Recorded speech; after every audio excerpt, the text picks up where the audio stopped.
بسم الله الرحمن الرحيم سبحان الذي أسرى بعبده ليلا من المسجد الحرام إلى المسجد الأقصى الذي باركنا حوله لنريه من آياتنا إنه هو السميع البصير وآتينا موسى الكتاب وجعلناه هدى لبني إسرائيل ألا تتخذوا من دوني وكيلا ذرية من حملنا مع نوح إنه كان عبدا شكورا وقضينا إلى بني إسرائيل في الكتاب لتفسدن في الأرض مرتين ولتعلن علوا كبيرا فإذا جاء وعد أولاهما بعثنا عليكم عبادا لنا أولي بأس شديد فجاسوا خلال الديار وكان وعدا مفعولا ثم رددنا لكم الكرة عليهم وأمددناكم بأموال وبنين وجعلناكم أكثر نفيرا إن أحسنتم أحسنتم لأنفسكم وإن أسأتم فلها فإذا جاء وعد الآخرة ليسوءوا وجوهكم وليدخلوا المسجد كما دخلوه أول مرة وليتبروا ما علوا تتبيرا عسى ربكم أن يرحمكم وإن عدتم عدنا وجعلنا جهنم للكافرين حصيرا إن هذا القرآن يهدي للتي هي أقوم ويبشر المؤمنين الذين ഇവിടെ വഹാബിസം ഒരിക്കൽ കൂടി തകരുകയാണ്. കൊട്ടപ്പുറം സംവാദത്തിന് ശേഷം വീണ്ടും മൗലവിമാരുടെ മുട്ടുപിറക്കുന്നു. ഇത് പുളിക്കൽ മുഖാമുഖം.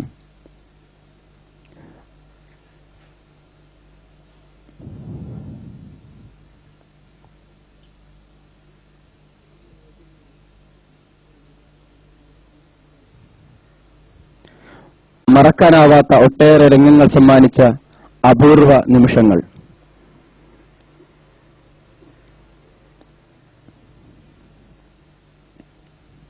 തലമുതിർന്ന നേതാക്കളുടെ നേതൃത്വത്തിൽ ആഴ്ചകൾ നീണ്ടുനിന്ന ഒരുക്കങ്ങൾക്ക് ശേഷം മുഖാമുഖത്തിനെത്തിയ വഹാബി മൗലവിമാരുടെ ചോദ്യശരങ്ങൾ ഓരോന്നും സുന്നി പണ്ഡിതർക്ക് മുമ്പിൽ നിഷ്പ്രഭമാവുന്നത് ഇവിടെ കാണാം.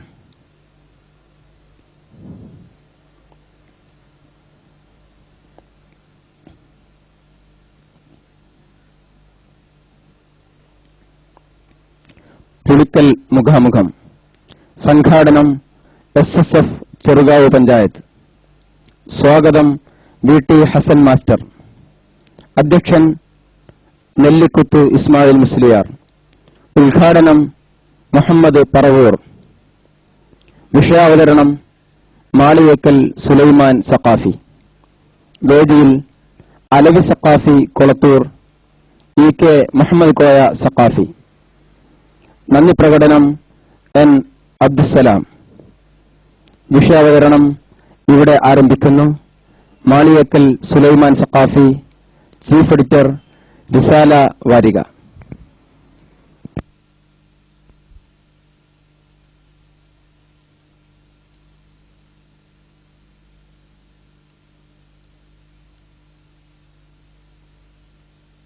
بسم الله العظيم القدرة والشان شديد البطش والبرهان حافظ الدين والقرآن ما شاء الله كان وما لم يشأ لم يكن لا حول ولا قوة إلا بالله عليه توكلت وإليه أنيب ما شاء الله كان وما لم يشأ لم يكن لا حول ولا قوة إلا بالله عليه توكلت وإليه أنيب ما شاء الله كان وما لم يشأ لم يكن لا حول ولا قوة إلا بالله عليه توكلت وإليه أنيب اللهم صل على رسولك سيدنا محمد وعلى آل سيدنا محمد كما صليت وسلمت على إبراهيم وعلى آل إبراهيم وبارك على محمد وعلى آل محمد كما باركت على إبراهيم وعلى آل إبراهيم في العالمين إنك حميد مجيد أعوذ بالله من الشيطان الرجيم بسم الله الرحمن الرحيم قل هو الله أحد الله الصمد لم يلد ولم يولد ولم يكن له كفوا أحد صدق الله مولانا العظيم وصدق وبلغ رسوله النبي الكريم ونحن على ذلك من الشاهدين الشاكرين والحمد لله رب العالمين. ഏറ്റവും ബഹുമാനമുള്ള ഉസ്താദ് അവറുകളെ, ആദരണീയരായ പണ്ഡിതന്മാരെ, സ്നേഹസമ്പന്നരായ സഹോദരന്മാരെ, സുഹൃത്തുക്കളെ, അല്ലാഹുവിന്റെ അപാരമായ അനുഗ്രഹം കൊണ്ട് മുസ്ലിങ്ങളായി ജനിക്കുവാൻ ഭാഗ്യം ലഭിച്ചവരാണ് നമ്മളെല്ലാവരും. ലോകത്ത് ഇന്ന് ജീവിച്ചിരിപ്പുള്ള 600 കോടി മനുഷ്യരിൽ അല്ലാഹുവിന്റെ ഹിദായത്തിന് വേണ്ടി അവൻ തിരഞ്ഞെടുത്തിട്ടുള്ളത് കേവലം 100 കോടി അല്ലെങ്കിൽ 140 കോടി മുസ്ലിമീങ്ങളെയാണ്. അവശേഷിക്കുന്ന 460 കോടി മനുഷ്യരും അല്ലാഹുവിന്റെ ഹിദായത്തിലേക്ക് വരാൻ ഭാഗ്യം ലഭിക്കാതെ അമുസ്ലിമീങ്ങളായി ജീവിതം തള്ളി നീക്കുന്നവരാണ്. ഇത്രയും വലിയ ഒരു ജനവിഭാഗത്തിൽ നിന്ന് മുസ്ലിമീങ്ങളാകുവാൻ അല്ലാഹു തെരഞ്ഞെടുത്ത ന്യൂനപക്ഷത്തിൽ അംഗങ്ങളായി ചേരാൻ നമുക്ക് ഭാഗ്യമുണ്ടായി എന്നതാണ് അല്ലാഹു നമുക്ക് നൽകിയ ഏറ്റവും വലിയ അനുഗ്രഹം. ഒരു മുസ്ലിമായ മനുഷ്യൻ തന്റെ ജീവിതകാലം മുഴുവനും അല്ലാഹുവിന് ശുക്ർ ചെയ്താൽ, നന്ദി രേഖപ്പെടുത്തിയാൽ മതിയാകാത്ത വിധം വലിയ അനുഗ്രഹമാണ് ഇസ്ലാമിലൂടെ അല്ലാഹു നമുക്ക് നൽകിയിട്ടുള്ളത്. ഈ അനുഗ്രഹം നൽകി നമ്മെ അനുഗ്രഹിച്ചതിന് ശേഷം അല്ലാഹു അവന്റെ വിശുദ്ധ ഖുർആനിലൂടെ നമ്മോട് ഒരു വസിയ്യത്ത് പറഞ്ഞിട്ടുണ്ട്. നിങ്ങൾ അല്ലാഹുവിനെ പേടിച്ച് തഖ്വ ചെയ്ത് ജീവിക്കണം. മരണപ്പെടുന്ന സമയത്ത് മുസ്ലിമീങ്ങളായല്ലാതെ നിങ്ങൾ മരിക്കാൻ പാടില്ല. വലാ തമൂതുന്ന ഇല്ലാ വഅൻതും മുസ്ലിമൂൻ. മരണപ്പെടുമ്പോ മുസ്ലിമീങ്ങളായി മാത്രമേ നിങ്ങൾ മരിക്കാവൂ എന്ന് പരിശുദ്ധ ഖുർആൻ നമ്മോട് വസിയ്യത്ത് ചെയ്തിട്ടുണ്ട്. ജീവിതത്തിൽ നല്ല കാര്യങ്ങൾ ചെയ്ത് നല്ലത് വിശ്വസിച്ച് ഹിദായത്തിലൂടെ റബ്ബ് നമുക്ക് നൽകിയ അനുഗ്രഹത്തിന് നന്ദി പറഞ്ഞ് ഒടുവിൽ മരണപ്പെടുമ്പോൾ ലാ ഇലാഹ ഇല്ലല്ലാഹു എന്ന കലിമ ചൊല്ലി സന്തോഷത്തോടെ മരിക്കണം എന്നാണ് നമ്മുടെയൊക്കെ ആഗ്രഹം. അങ്ങനെ മരിക്കണമെന്ന് ഖുർആനിലൂടെ അല്ലാഹു നമ്മോട് വസിയ്യത്ത് ചെയ്യുന്നു. ഇത്തരം ഒരു സാഹചര്യത്തിൽ മുസ്ലിമീങ്ങളായ നമ്മുടെ മഹത്തായ ഈ ആഗ്രഹം സാധിച്ച് നമുക്ക് മരിക്കണമെങ്കിൽ 1-2 കാര്യങ്ങൾ പ്രധാനമായും നാം ശ്രദ്ധിക്കണം.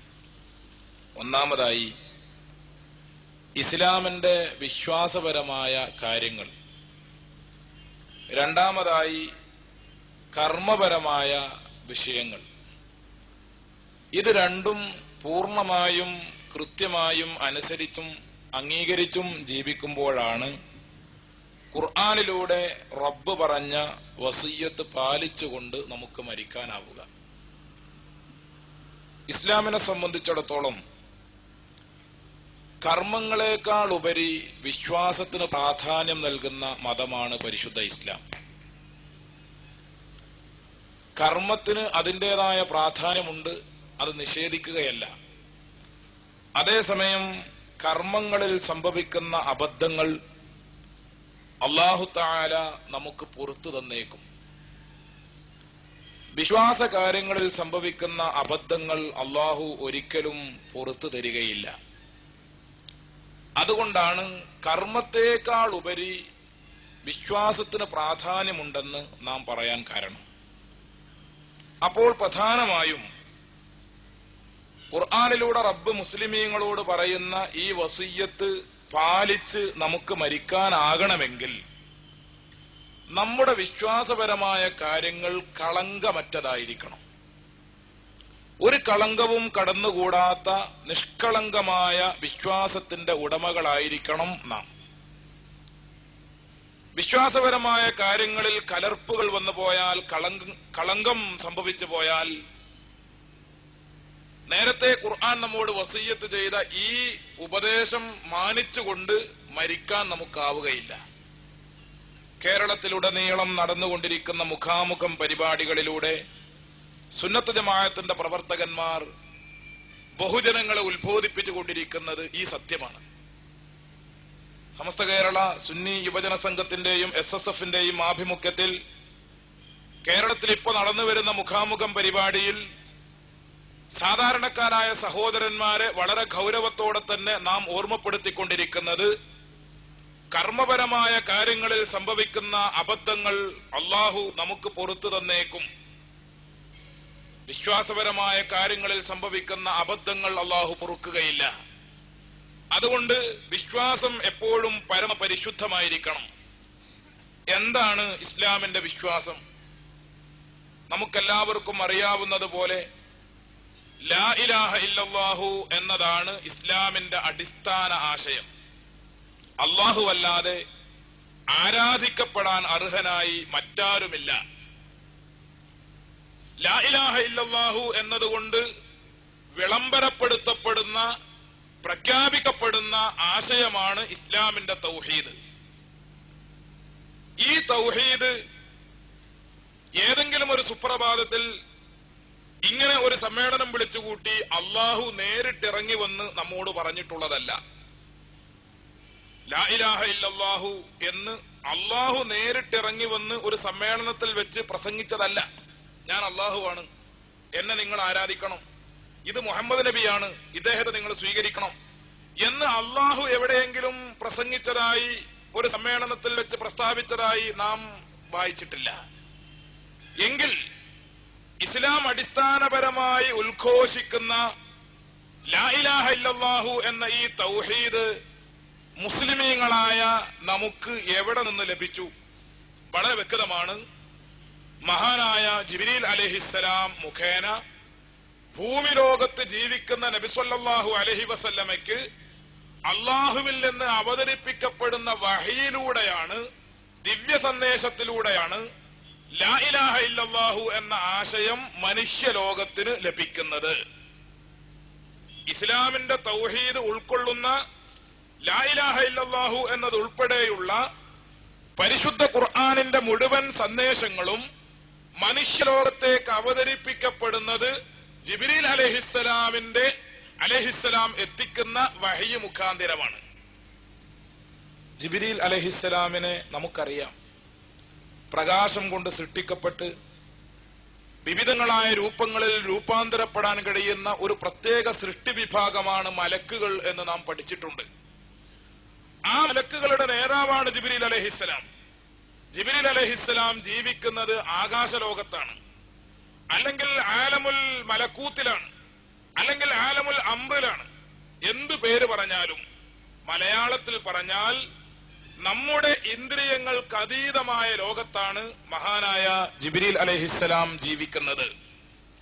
നമ്മുടേതിൽ നിന്ന് തികച്ചും വ്യത്യസ്തമായ, നമ്മുടെ കേൾവിയിൽ നിന്നും നമ്മുടെ കാഴ്ചയിൽ നിന്നും തികച്ചും വ്യത്യസ്തമായ ഒരു ലോകത്താണ് പണ്ഡിതന്മാർ ആലമുൽ അംറെന്നും ആലമുൽ മലക്കൂത്ത് എന്നും പേരിട്ട് വിളിക്കുന്ന ഒരു പ്രത്യേകമായ ലോകത്താണ് ബഹുമാനപ്പെട്ട ജിബ്രീൽ അലൈഹിസ്സലാം ജീവിക്കുന്നത്. നബി സല്ലല്ലാഹു അലൈഹി വസല്ലമ ജീവിക്കുന്നത് നമുക്കിടയിലാണ്, മക്കയിലാണ്, മദീനയിലാണ്. മനുഷ്യർക്കിടയിൽ ആലമുൽ ഖൽഖിലാണ്, സൃഷ്ടി ലോകത്താണ് അള്ളാഹുവിന്റെ പ്രവാചകൻ ജീവിച്ചുകൊണ്ടിരിക്കുന്നത്. അപ്പോ മനുഷ്യർക്കിടയിൽ ജീവിച്ചുകൊണ്ടിരിക്കുന്ന നബി സല്ലല്ലാഹു അലൈഹി വസല്ലമയ്ക്ക് മനുഷ്യന്റെ ഇന്ദ്രിയങ്ങൾക്ക് അതീതമായ, മനുഷ്യനിൽ നിന്ന് തികച്ചും വ്യത്യസ്തമായ ഒരു ലോകത്ത് ജീവിക്കുന്ന ജിബ്രീൽ അലൈഹിസ്സലാമാണ് ലാ ഇലാഹ ഇല്ലല്ലാഹു എന്ന സന്ദേശം കൈമാറിക്കൊടുക്കേണ്ടത്. പരിശുദ്ധ ഖുർആൻ ഉൾക്കൊള്ളുന്ന മുഴുവൻ സന്ദേശങ്ങളും നബി സല്ലല്ലാഹു അലൈഹി വസല്ലമക്ക് കൊടുക്കേണ്ടത് മനുഷ്യരുടേതിൽ നിന്ന് വ്യത്യസ്തമായ ലോകത്ത് ജീവിക്കുന്ന ജിബ്രീൽ അലൈഹിസ്സലാമാണ്. അപ്പോ ഈ ജിബ്രീലിനെ കാണാനും ഈ ജിബ്രീലുമായി ആശയവിനിമയം നടത്താനും ജിബ്രീലിനെ കേൾക്കുവാനും ബഹുമാനപ്പെട്ട നബി സല്ലല്ലാഹു അലൈഹി വസല്ലമക്ക് സാധിക്കണം. സാധാരണ ഒരു കാഴ്ച കൊണ്ട്, സാധാരണ ഒരു കേൾവി കൊണ്ട് നടക്കാത്ത കാര്യമാണിത്. നമുക്കിടയിൽ മലക്കുകൾ ഉണ്ടെന്ന് നബി സല്ലല്ലാഹു അലൈഹി വസല്ലമ തങ്ങൾ പറഞ്ഞത് നമുക്കറിയാം.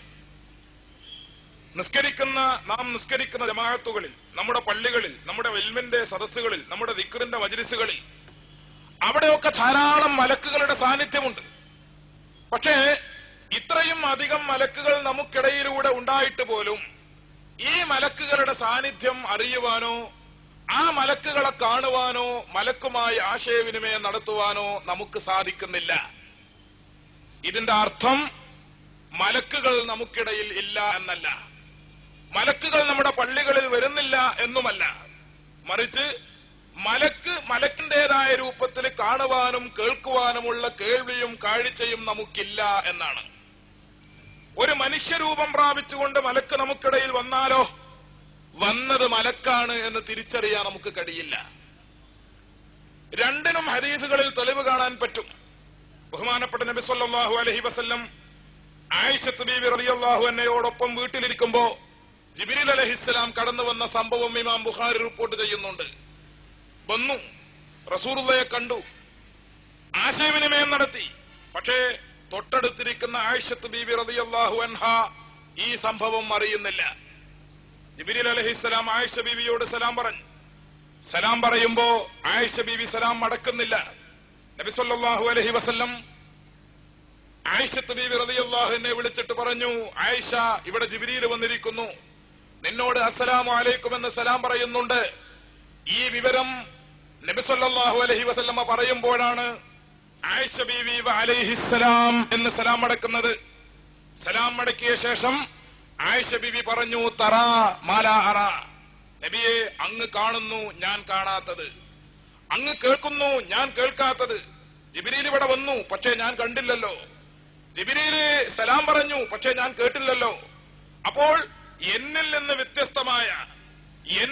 വ്യത്യസ്തമായ നുബുവത്തിന്റെ പ്രത്യേകതയായ ഒരു കേൾവി, പ്രവാചകത്വത്തിന്റെ പ്രത്യേകതയായ ഒരു കേൾവി, പ്രവാചകത്വത്തിന്റെ പ്രത്യേകതയായ ഒരു കാഴ്ച നബി സല്ലല്ലാഹു അലൈഹി വസല്ലമക്കുണ്ട് എന്ന് ആയിഷത്ത് ബീവി റളിയല്ലാഹു അൻഹ പ്രസ്താവിക്കുന്നു. ഇമാം ബുഖാരി ഈ ഹദീസ് റിപ്പോർട്ട് ചെയ്യുന്നു. നമ്മിൽ നിന്ന് വ്യത്യസ്തമായ ഒരു കേൾവിയും ഒരു കാഴ്ചയും ഉണ്ടാകുമ്പോൾ മാത്രമേ ഒരു വ്യക്തി പ്രവാചകനാവുകയുള്ളൂ. പ്രവാചകനാണോ നമ്മുടേതിൽ നിന്ന് വ്യത്യസ്തമായ ഒരു കേൾവിയും നമ്മുടേതിൽ നിന്ന് വ്യത്യസ്തമായ ഒരു കാഴ്ചയും ആ വ്യക്തിക്കുണ്ടായിരിക്കണം. ഉണ്ടാകുമ്പോ മാത്രമേ മുന്നിൽ വരുന്ന ജിബ്രീലിനെ കാണുവാനും ആ ജിബ്രീലുമായി ആശയവിനിമയം നടത്തുവാനും പ്രവാചകന്മാർക്ക് സാധിക്കുകയുള്ളൂ. എന്നാൽ പ്രവാചകന്മാരുടെ സവിശേഷമായ ഈ വ്യക്തിത്വത്തെ അപ്പാടെ നിഷേധിക്കുന്ന ശൈലിയാണ് കേരളത്തിലെ മുജാഹിദുകളും ജമാഅത്തെ ഇസ്ലാമിക്കാരും സ്വീകരിച്ചിട്ടുള്ളത്. നബി സല്ലല്ലാഹു അലൈഹി വസല്ലമയ്ക്ക് അള്ളാഹുവിന്റെ തൗഹീദ് ഉൾപ്പെടെയുള്ള വഹയ്യ്, തൗഹീദ് ഉൾപ്പെടെയുള്ള സന്ദേശങ്ങൾ നബി സല്ലല്ലാഹു അലൈഹി വസല്ലമയ്ക്ക് ലഭിക്കണമെങ്കിൽ അള്ളാഹുവിന്റെ പ്രവാചകന് ജിബ്രീലിനെ കാണാനുള്ള കണ്ണുണ്ടാകണം, ജിബ്രീലിനെ കേൾക്കാനുള്ള കേൾവി ഉണ്ടാകണം. എന്നാൽ ഇത് രണ്ടും നബി സല്ലല്ലാഹു അലൈഹി വസല്ലമക്കില്ലായിരുന്നു എന്നാണ് കേരളത്തിലെ മുജാഹിദുകളും ജമാഅത്തെ ഇസ്ലാമിക്കാരും പറഞ്ഞുകൊണ്ടിരിക്കുന്നത്. ഇതിന്റെ വ്യക്തമായ അർത്ഥം ഇസ്ലാം എന്ന ഒരു മതം ലോകത്തിന്ന് വരെ വന്നിട്ടില്ല എന്നാണ്. ലാ ഇലാഹ ഇല്ലല്ലാഹു എന്ന തൗഹീദ് ലോകത്തിന്ന് വരെ അവതരിപ്പിക്കപ്പെട്ടിട്ടില്ല എന്നാണ്. വിശുദ്ധ ഖുർആനാകുന്ന ഗ്രന്ഥം ലോകത്തിന്ന് വരെ അവതരിപ്പിക്കപ്പെട്ടിട്ടില്ല, പ്രചരിപ്പിക്കപ്പെട്ടിട്ടില്ല എന്നാണ് ഈ പറഞ്ഞതിന്റെ പച്ചയിലുള്ള അർത്ഥം. കേരളത്തെ മുജാഹിദുകൾ പ്രസിദ്ധീകരിക്കുന്ന അവരുടെ ISMന്റെ മുഖപത്രമായ ശബാബ് വാരിക 1988 ഫെബ്രുവരി 19 പ്രസിദ്ധീകരിക്കപ്പെട്ട ശബാബ് വാരികയിൽ നബി സല്ലല്ലാഹു അലൈഹി വസല്ലമ തങ്ങളെ സംബന്ധിച്ച് വളരെ അധികം അടിസ്ഥാനരഹിതമായ രൂപത്തിൽ അള്ളാഹുവിന്റെ റസൂലിനെ സംബന്ധിച്ച് വിവരിച്ചത് കാണാൻ പറ്റും. നബി സല്ലല്ലാഹു അലൈഹി വസല്ലമ തങ്ങളെ സംബന്ധിച്ച് കേരളത്തിലെ മുജാഹിദുകൾ 1988 ഫെബ്രുവരി 12 വെള്ളിയാഴ്ച പ്രസിദ്ധീകരിക്കപ്പെട്ട ശബാബ് വാരികയിൽ ഡോക്ടർ M. ഉസ്മാൻ, കേരള നേതൃത്വ മുജാഹിദീന്റെ സംസ്ഥാന പ്രസിഡന്റായി നിരവധി കാലം പ്രവർത്തിച്ചിരുന്ന ഡോക്ടർ ഉസ്മാൻ എഴുതുന്നത്, സാധാരണ മനുഷ്യർക്ക് മാതൃകയാകേണ്ട പ്രവാചകൻ സാധാരണ മനുഷ്യൻ തന്നെയായിരിക്കണം. സാധാരണ മനുഷ്യപ്രകൃതിയുള്ളവരായിരുന്നു പ്രവാചകന്മാർ. അവർക്ക് സാധാരണ മനുഷ്യരെ പോലെയുള്ള കേൾവിയും സാധാരണ മനുഷ്യരെ പോലെയുള്ള കാഴ്ചയും മാത്രമേ ഉണ്ടായിരുന്നുള്ളൂ. നബി സല്ലല്ലാഹു അലൈഹി വസല്ലം സാധാരണ കേൾവിയും സാധാരണ കാഴ്ചയുമുള്ള നമ്മുടെയൊക്കെ കേൾവി പോലെ, നമ്മുടെയൊക്കെ കാഴ്ച പോലെ ഒരു കാഴ്ചയെ റസൂലുള്ളാഹിക്ക് ഉണ്ടായിരുന്നുള്ളൂ. നമ്മുടെ കേൾവി പോലെയുള്ള ഒരു കേൾവി മാത്രമേ നബി സല്ലല്ലാഹു അലൈഹി വസല്ലമയ്ക്ക് ഉണ്ടായിരുന്നുള്ളൂ. നമ്മുടെ കേൾവി കൊണ്ട് നമുക്ക് ജിബ്രീലിനെ കാണാനാകുന്നില്ല. നമ്മുടെ കാഴ്ച കൊണ്ട് നമുക്ക് ജിബ്രീലിനെ കാണാനാകുന്നില്ല. നമ്മുടെ കേൾവി കൊണ്ട് നമുക്ക് ജിബ്രീലിന്റെ ശബ്ദം കേൾക്കാനാകുന്നില്ല. നമുക്കിടയിലുള്ള മലക്കുകളെ നമ്മുടെ പള്ളികളിൽ, നമ്മുടെ ജമാഅത്തുകളിൽ, നമ്മുടെ മജ്ലിസുകളിൽ ഉണ്ടെന്ന് റസൂലുള്ളാഹി പറഞ്ഞ ആയിരക്കണക്കിന് മലക്കുകളെ നമുക്ക് കാണുവാനോ നമുക്ക് കേൾക്കുവാനോ നമ്മുടെ സാധാരണ കേൾവി കൊണ്ട്, സാധാരണ കണ്ണുകൊണ്ട് കഴിയുന്നില്ല. എന്നാൽ നമ്മുടെ കണ്ണ് പോലെയുള്ള ഒരു കണ്ണും കാഴ്ചയും നമ്മുടെ കേൾവി പോലെയുള്ള ഒരു കേൾവിയും മാത്രമായിരുന്നു നബി സല്ലല്ലാഹു അലൈഹി വസല്ലം ഉൾപ്പെടെയുള്ള എല്ലാ പ്രവാചകന്മാർക്കും ഉണ്ടായിരുന്നതെന്ന് കേരള നേതൃത്വ മുജാഹിദീന്റെ സംസ്ഥാന പ്രസിഡന്റായി മരണം വരെ പ്രവർത്തിച്ചിരുന്ന ഡോക്ടർ ഉസ്മാൻ അവരുടെ ശബാബ് വാരികയിൽ ലേഖനം എഴുതുന്നു. ഇതിന്റെ അർത്ഥം ബഹുമാനപ്പെട്ട നബി സല്ലല്ലാഹു അലൈഹി വസല്ലം തങ്ങൾ ജിബ്രീൽ എന്ന മലക്കിനെ കണ്ടിട്ടില്ല, ജിബ്രീലിന്റെ ശബ്ദം കേട്ടിട്ടില്ല. അള്ളാഹുവിന്റെ റസൂലിന്റെ അടുക്കൽ ഈ ലാ ഇലാഹ ഇല്ലല്ലാഹ് കൊടുക്കാൻ വേണ്ടി, പരിശുദ്ധ ഖുർആൻ എന്ന് കൊടുക്കാൻ വേണ്ടി ജിബ്രീൽ വന്നു നോക്കി. ജിബ്രീൽ വന്ന് തൊട്ട് മുന്നിലിരുന്നു. പക്ഷേ റസൂലുള്ളാഹി കാണുന്നില്ല.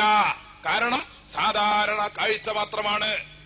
അള്ളാഹുവിന്റെ റസൂലിന് എന്നെ കാണുന്നില്ലെന്ന് ജിബ്രീലിന് ബോധ്യപ്പെട്ടപ്പോ ശരി, കാണുന്നില്ലെങ്കിലും ഇദ്ദേഹത്തിന് കേട്ടെങ്കിലോ എന്ന് ചിന്തിച്ച് ജിബ്രീൽ ഇങ്ങനെ തൊട്ട് വിളിച്ചു നോക്കി നബി സല്ലല്ലാഹു അലൈഹി വസല്ലമയെ.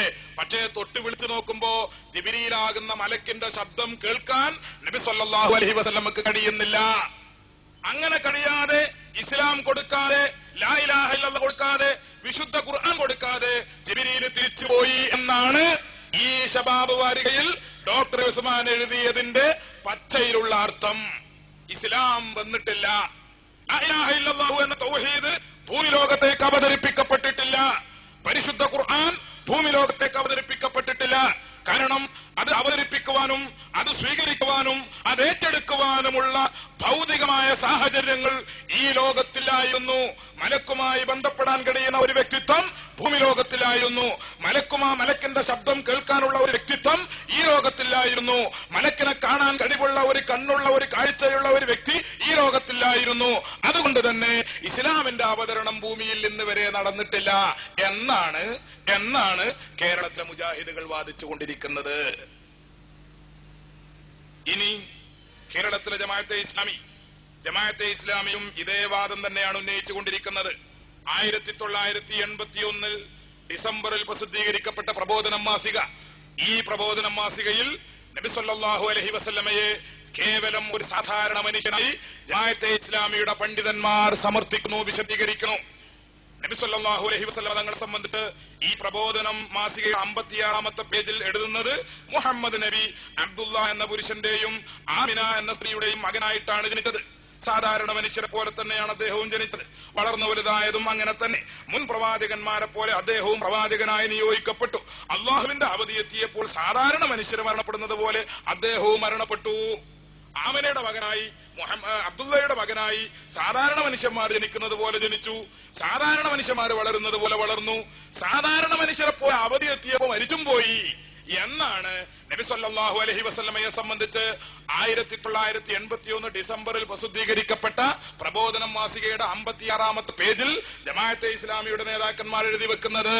അപ്പോ സാധാരണ മനുഷ്യരായിരുന്നു ഈ പാടത്തിരിക്കുന്ന, ഈ പറമ്പിലിരിക്കുന്ന നമ്മെപ്പോലെയുള്ള സാധാരണ മനുഷ്യരായിരുന്നു പ്രവാചകന്മാരെന്നും ആ പ്രവാചകന്മാർക്ക് സാധാരണ കേൾവിയും സാധാരണ കാഴ്ചയും മാത്രമേ ഉണ്ടായിരുന്നുള്ളൂവെന്നും മുജാഹിദുകളും ജമാഅത്തെ ഇസ്ലാമിക്കാരും ജൽപ്പിച്ചുകൊണ്ടിരിക്കുന്നു, വിശ്വസിച്ചുകൊണ്ടിരിക്കുന്നു. ഇതിന്റെ അർത്ഥം ഞാൻ ഒരിക്കൽ കൂടി ആവർത്തിച്ചു പറയുന്നു, ലാ ഇലാഹ ഇല്ലല്ലാഹു എന്ന തൗഹീദ് ഭൂമി ലോകത്ത് വന്നിട്ടില്ല എന്നാണ്. ഇസ്ലാമാകുന്ന ഒരു മതം ലോകത്തിന് വരെ വന്നിട്ടില്ല എന്നാണ്. ഖുർആനാകുന്ന ഒരു ഗ്രന്ഥം ലോകത്തിന് വരെ അവതരിപ്പിക്കപ്പെട്ടിട്ടില്ല എന്നാണ്.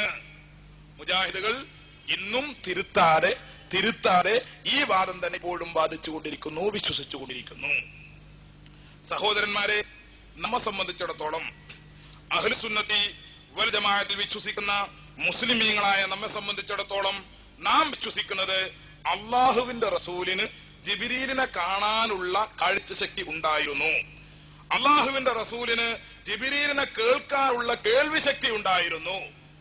അങ്ങനെ സവിശേഷമായ കേൾവിയും സവിശേഷമായ കാഴ്ചയും നബി സല്ലല്ലാഹു അലൈഹി വസല്ലമയ്ക്ക് ഉള്ളത് കൊണ്ടാണ് ഇന്ന് നമ്മളൊക്കെ വിശ്വസിക്കുന്ന ഈ ലാ ഇലാഹ ഇല്ലല്ലാഹു എന്ന തൗഹീദ് നമുക്ക് ലഭിച്ചത്.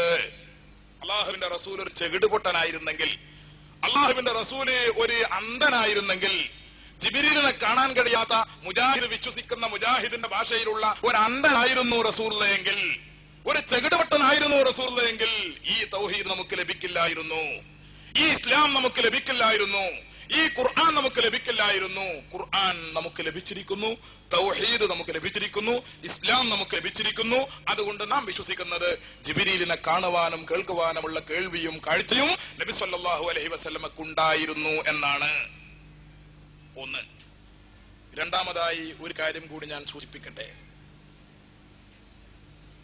ജിബ്രീൽ അലൈഹിസ്സലാം മുഖേന നമുക്ക് തൗഹീദ് ലഭിച്ചു. നബി സല്ലല്ലാഹു അലൈഹി വസല്ലമ മുഖേന നമുക്ക് തൗഹീദ് ലഭിച്ചു. എന്താണ് ഈ തൗഹീദ് കൊണ്ട് ഉദ്ദേശിക്കപ്പെടുന്നത്?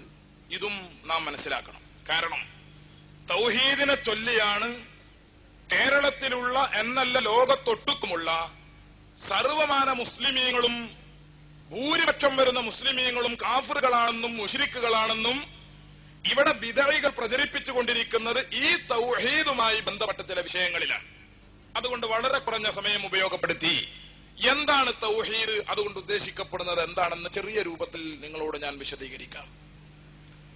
തൗഹീദ് എന്നതുകൊണ്ട് ഉദ്ദേശിക്കപ്പെടുന്നത് ഏകനാക്കുക എന്നാണ് ആ അറബി പദത്തിന്റെ അർത്ഥം. ഇസ്ലാമിൽ തൗഹീദ് എന്ന് പറഞ്ഞാൽ എന്താണ്? പണ്ഡിതന്മാർ പല സ്ഥലങ്ങളിൽ വിവരിച്ചിട്ടുണ്ട്.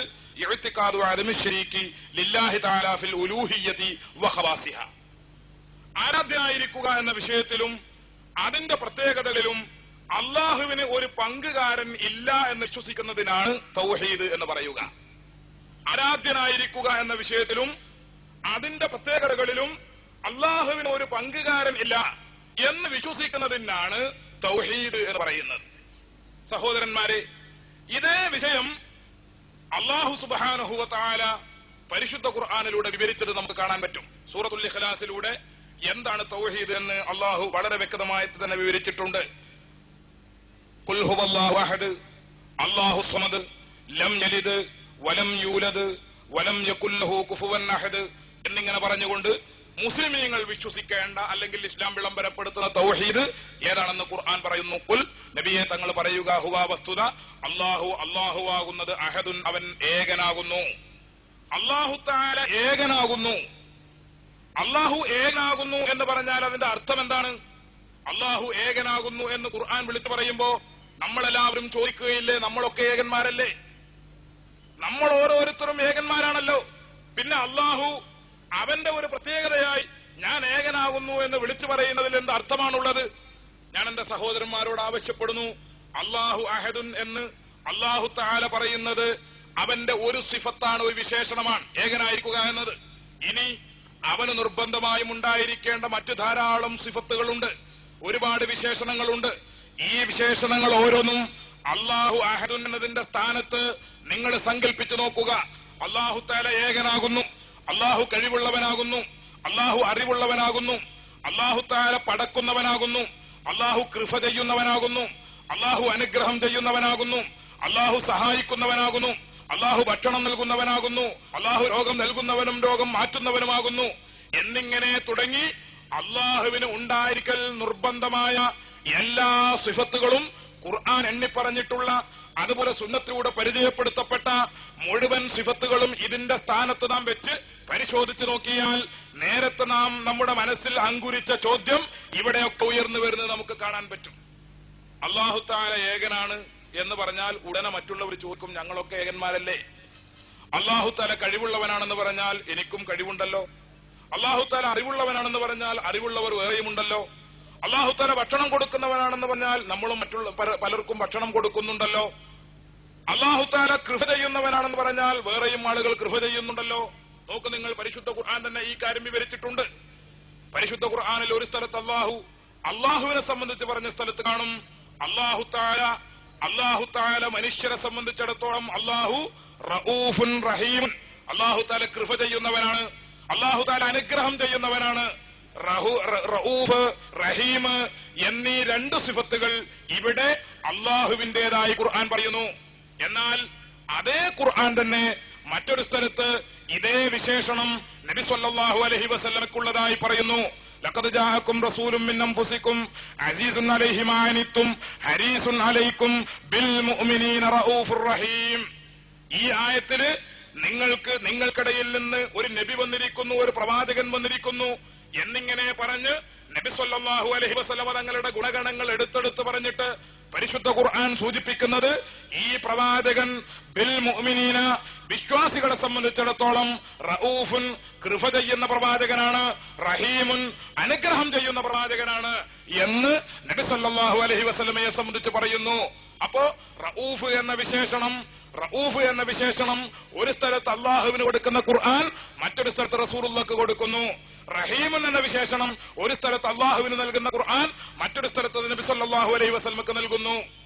ഇനിയും നിങ്ങൾ ചിന്തിച്ചു നോക്കുക, അല്ലാഹു തആല എന്റേതാണെന്ന് ഖുർആൻ അവകാശപ്പെട്ട ഒരുപാട് കാര്യങ്ങൾ ഒരു സ്ഥലത്ത് അള്ളാഹു തന്നെ പറഞ്ഞത് കാണും. അവൻ ആലിമുൽ ഗൈബി വശഹാദത്തുൽ കബീർ എന്നിങ്ങനെ പറഞ്ഞുകൊണ്ട് സൂറത്ത് ശൂറയിൽ അല്ലാഹു തആല പറഞ്ഞു, മറഞ്ഞ കാര്യങ്ങളും തെളിഞ്ഞ കാര്യങ്ങളും അറിയുന്നവൻ അല്ലാഹുവാണ്. ആലിമുൽ ഗൈബി വശഹാദ, മറഞ്ഞ കാര്യങ്ങളും തെളിഞ്ഞ കാര്യങ്ങളും അല്ലാഹുവാണ് അറിയുക. മറഞ്ഞ കാര്യങ്ങൾ അറിയുന്നവനായിരിക്കുക എന്ന വിശേഷണം അള്ളാഹുവിന്റേതാണെന്ന് ഖുർആൻ പറയുന്നു. എന്നാൽ അതേ വിശേഷണം എനിക്കുമുണ്ടെന്ന് ഈസാ നബി അലൈഹിസ്സലാം പറഞ്ഞതായി പരിശുദ്ധ ഖുർആൻ ഉദ്ധരിക്കുന്നത് നമുക്ക് കാണാൻ പറ്റും. അന്നീ ഖദ് ജിഅ്തുകും ബിആയത്തിൻ മിൻ റബ്ബിക്കും അന്നീ അഖ്ലുഖു ലക്കും മിന ത്വയ്രി കഹയ്യത്തി ത്വയ്രി ഫഅൻഫുഖു ഫീഹി ഫയകൂനു ത്വയ്റൻ ബിഇദ്നില്ലാഹ് വഉനബ്ബിഉകും ബിമാ തഅകുലൂന വമാ തദ്ഖിറൂന ഫീ ബുയൂതിക്കും എന്നിങ്ങനെ പറഞ്ഞുകൊണ്ട് സൂറത്ത് മറിയമിൽ അല്ലാഹ് പറഞ്ഞത് കാണും, ഞാൻ നിങ്ങൾക്ക് അന്നീ അഖ്ലുഖു ലക്കും മിന ത്വയ്രി. അല്ലാഹ് പലപ്പോഴും പരിശുദ്ധ ഖുർആനിലൂടെ ആവർത്തിച്ച് പറഞ്ഞിട്ടുള്ളതാണ്, അല്ലാഹുവാണ് ഖാലിഖ്, അല്ലാഹുവാണ് പടക്കുന്നവൻ, അല്ലാഹുവാണ് പടച്ചവൻ. എന്നാൽ പടച്ചവൻ ഖാലിഖ് അല്ലാഹുവാണെന്ന് ഖുർആൻ പറഞ്ഞിരിക്കവേ ബഹുമാനപ്പെട്ട ഈസാ നബി അലൈഹിസ്സലാം പറയുന്നത് അന്നീ അഖ്ലുഖു ലക്കും മിനത് ത്വയ്നി, ഞാൻ മണ്ണിൽ നിന്ന് നിങ്ങൾക്ക് പടച്ചു തരാം, ഞാൻ ഖാലിഖാണ്, ഞാൻ മണ്ണിൽ നിന്ന് പടച്ചു തരാം. കഹയ്യത്തി ത്വയ്രി, ഒരു പക്ഷിയുടെ രൂപം പടച്ചു തരാം. വെറും കളിമണ്ണ് കൊണ്ട് ഒരു രൂപമുണ്ടാക്കുക മാത്രമല്ല, ഫഅൻഫുഖു ഫീഹി, ഞാൻ അതിൽ ആത്മാവിനെ ഊതും, ഞാൻ അതിന് ജീവൻ കൊടുക്കും, ആ പക്ഷിക്ക് ഞാൻ നൽകും. അങ്ങനെ ജീവൻ നൽകിയാൽ ഫയകൂനു ത്വയ്റൻ ബിഇദ്നില്ലാഹ്, അല്ലാഹുവിന്റെ പ്രത്യേകമായ അനുവാദപ്രകാരം ഈ പക്ഷി ഒരു പക്ഷിയായി പറന്നു പോകുന്നത് നിങ്ങൾക്ക് കാണാൻ കഴിയുമെന്ന് ഈസാ നബി അലൈഹിസ്സലാം പറയുന്നു. പടക്കുന്നവൻ അല്ലാഹുവാണെന്ന് ഖുർആൻ അവകാശപ്പെടുമ്പോ ഞാൻ പടക്കുമെന്ന് ഈസാ നബി അലൈഹിസ്സലാം പറയുന്നു. തീർന്നില്ല, ഈ ആയത്തിന്റെ തൊട്ടുഭാഗത്ത് തൊട്ടുടനെ തന്നെ ഈസാ അലൈഹിസ്സലാം അവകാശപ്പെടുന്നത് പടക്കുക മാത്രമല്ല, നിങ്ങൾ വീട്ടിൽ നിന്ന് ഇപ്പോൾ കഴിച്ചു വന്ന ഭക്ഷണമുണ്ടല്ലോ, നിങ്ങളുടെ വയറിന്റെ ഉള്ളിൽ കിടക്കുന്ന ഭക്ഷണം, ആ ഭക്ഷണം ഏതാണെന്ന് ഞാൻ നിങ്ങൾക്ക് പറഞ്ഞു തരാം.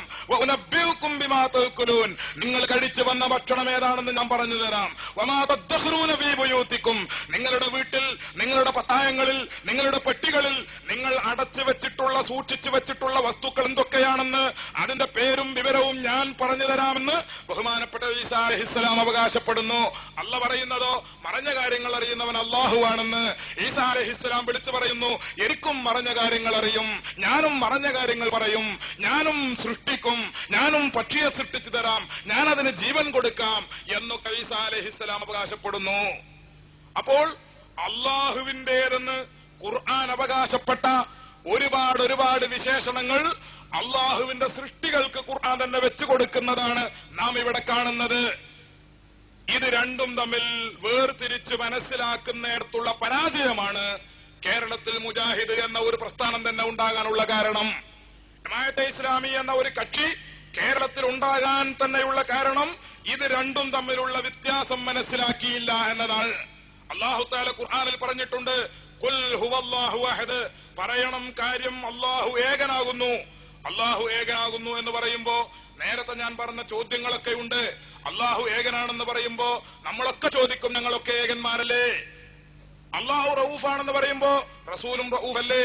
അല്ലാഹു റഹീമാണെന്ന് പറയുമ്പോ റസൂലും റഹീമല്ലേ? അല്ല പറഞ്ഞ കാര്യങ്ങളെന്ന് അറിയുമെന്ന് പറയുമ്പോ ഈസാ നബിയും അങ്ങനെ അറിയുന്നുണ്ടല്ലോ, ഈസാ നബിയും അങ്ങനെ അറിയുന്നുണ്ടല്ലോ. ഇനിയും നിങ്ങൾ നോക്കൊരൊറ്റ ആയത്ത് കൂടി ഞാൻ പറയട്ടെ.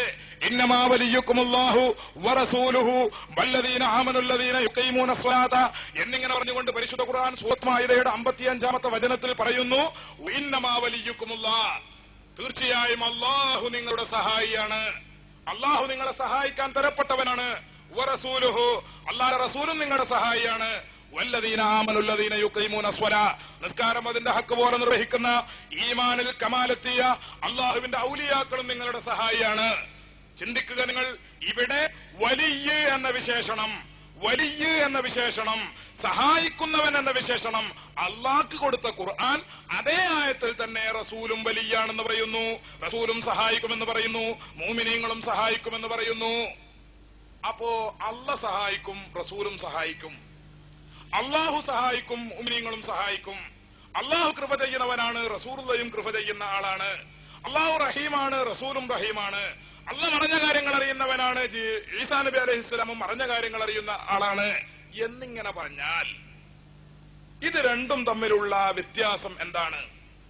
ഈ വ്യത്യാസമാണ് സർവശക്തനായ അല്ലാഹു സൂറത്തുൽ ഇഖ്ലാസിലൂടെ ഒരു ചെറിയ പദം കൊണ്ട് നമുക്ക് വിവരിച്ചു തരുന്നത്. അല്ലാഹു സ്വമദ്, അല്ലാഹു ഏകനാണ്. നിങ്ങളുടെ ചോദ്യം എന്ത്? അല്ലാഹു ഏകനാണെങ്കിൽ ഞാനും ഏകനാണല്ലോ. അപ്പോൾ അല്ലാഹുവിന്റെ മറുപടി അല്ലാഹു സമദ്, നിങ്ങൾ ഏകന്മാരായതുപോലെയല്ല അല്ലാഹുവിന്റെ ഏകത്വം. അല്ലാഹുവിന്റെ ഏകത്വം സ്വയം പര്യാപ്തതയിൽ അധിഷ്ഠിതമാകുന്നു. അല്ലാഹു സമദ്, അല്ലാഹു സ്വയം പര്യാപ്തതയുള്ളവനാണ്. നിങ്ങൾക്ക് സ്വയം പര്യാപ്തതയില്ല. നിങ്ങളുടെ നിലനിൽപ്പ് അല്ലാഹുവിനെ ആശ്രയിച്ചുകൊണ്ടാണ്. അനുനിമിഷം അല്ലാഹുവിനെ ആശ്രയിക്കാതെ നിങ്ങൾക്ക് നിലനിൽപ്പില്ല. എന്നാൽ അല്ലാഹു നിലനിൽക്കുന്നത് നിങ്ങളെ ആശ്രയിച്ചുകൊണ്ടല്ല.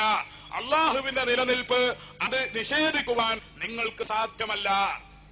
അല്ലാഹു തആല റഹീമാണ്, റസൂലുള്ളാഹിയും റഹീമാണ്. പക്ഷേ അല്ലാഹുവിന്റെ അനുഗ്രഹം സ്വയം പര്യാപ്തതയിൽ അധിഷ്ഠിതമാണ്.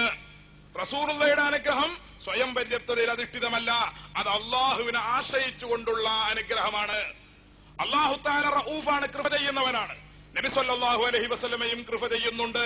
പക്ഷേ അല്ലാഹുവിന്റെ കൃപ അത് സ്വയം പര്യാപ്തതയിൽ അധിഷ്ഠിതമായ കൃപയാണ്. അത് മറ്റാരും കൊടുക്കുന്നതല്ല, ആരും വിചാരിച്ചാൽ എടുത്തു മാറ്റാൻ പറ്റുന്നതുമല്ല. എന്നാൽ നബി സല്ലല്ലാഹു അലൈഹി വസല്ലമയുടെ ഇഫത്ത്, അല്ലാഹുവിന്റെ റസൂലിന്റെ കൃപ അത് അല്ലാഹു കൊടുക്കുന്നതാണ്. അല്ലാഹ് വിചാരിക്കുമ്പോൾ എടുത്തു മാറ്റാൻ പറ്റും. ഇന്നമാ വലിയുക്കുമുല്ലാഹു വറസൂലുഹു, അല്ലാഹു തആല നിങ്ങളെ സഹായിക്കും. വറസൂലുഹു, അല്ലാഹുവിന്റെ റസൂൽ സഹായിക്കും. വല്ലദീന ആമനൂ, മുഅ്മിനീങ്ങളും സഹായിക്കും എന്ന് പറഞ്ഞാൽ ഇതിന്റെ ഇടയിലുള്ള വ്യത്യാസം എന്താണ്? ഇതിന്റെ ഇടയിലുള്ള വ്യത്യാസം എന്താണ്?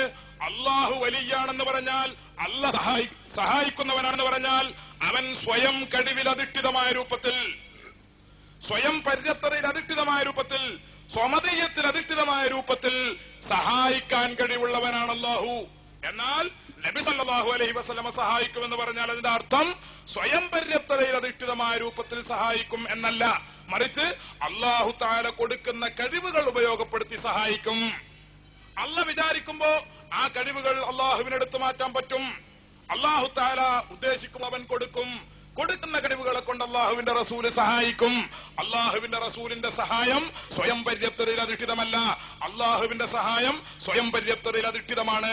അതുകൊണ്ടാണ് അള്ളാഹു തആല ഒരൊറ്റ ആയത്തിൽ തന്നെ ഇന്നമാ വലിയുക്കുമുല്ലാഹു എന്ന് പറഞ്ഞ ഉടനെ തന്നെ വറസൂലുഹു എന്ന് പറഞ്ഞത്. അള്ളയും റസൂലും വലിയാണെങ്കിൽ, അള്ളയും റസൂലും സഹായികളാണെങ്കിൽ അള്ളാഹുവിന്റെ വിശേഷണം റസൂലിൽ വെച്ചു കൊടുത്താൽ ശിർക്കാവുകയില്ലേ?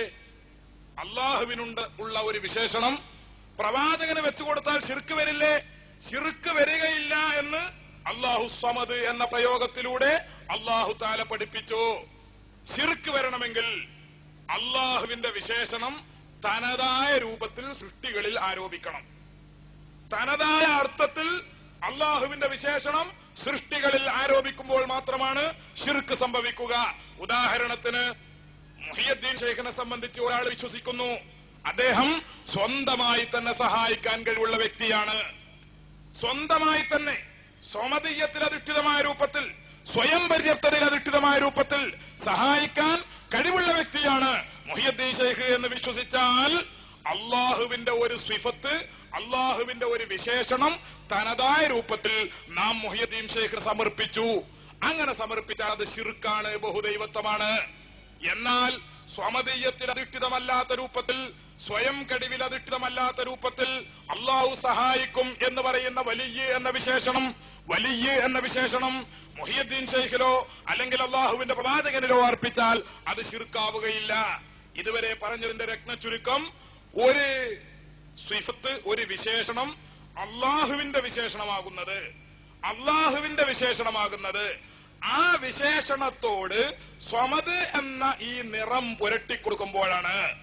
സ്വയം പര്യാപ്തത എന്ന വിശേഷണം, ഈ നിറം നാം മറ്റൊരു വിശേഷണത്തോട് ചേർത്തി വെക്കുമ്പോഴാണ് ആ സിഫത്ത് അള്ളാഹുവിന്റേതാവുക. ഈ സ്വമതീയത്തിനെ നാം ഇങ്ങോട്ട് പിൻവലിച്ചാൽ ആ വിശേഷണം അള്ളാഹുവിന്റേതല്ല. അള്ളാഹു സാമിയാണ്, കേൾക്കുന്നവനാണ്. നമ്മളൊക്കെ കേൾക്കുന്നവരാണ്, നമ്മളൊക്കെ സാമിയങ്ങളാണ്.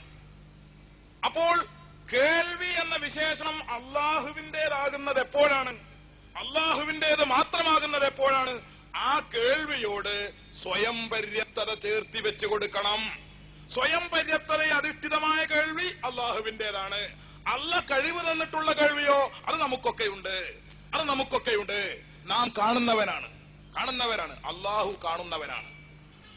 കാണുന്നവനാവുക എന്ന വിശേഷണം അള്ളാഹുവിന്റേതാകുന്നത് ആ വിശേഷണത്തോട് സ്വയം പര്യാപ്തത നാം ചേർത്തി വെച്ചു കൊടുക്കുമ്പോഴാണ്.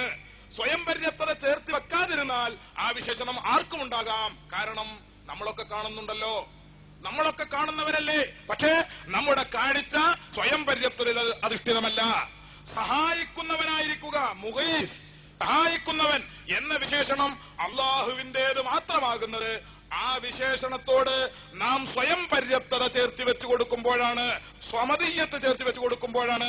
സ്വമതീയത്ത് പിൻവലിച്ചാൽ സഹായിക്കുന്നവൻ എന്ന വിശേഷണം എല്ലാവർക്കും ഉണ്ടാകാം. മുഹിയുദ്ദീൻ ശൈഖിനുണ്ടാകാം, റസൂലുള്ളാഹിക്കുണ്ടാകാം, റിഫായി ശൈഖിനുണ്ടാകാം, ബദരീങ്ങൾക്കുണ്ടാകാം, എല്ലാവർക്കും ഉണ്ടാകാം.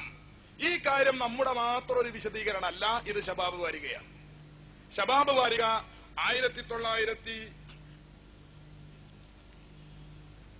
1988 ഫെബ്രുവരി 12 പ്രസിദ്ധീകരിക്കപ്പെട്ട ശബാബ് വാരികയിൽ ചെറിയ മുണ്ടം അബ്ദുൽ ഹമീദ് മദനി എന്ന് പറയുന്ന മുജാഹിദിന്റെ ഏറ്റവും വലിയ നേതാവ്, ഈ നേതാവ് എഴുതി വെക്കുന്നത് വളരെ വിശദമായി അദ്ദേഹം പറയുന്നു.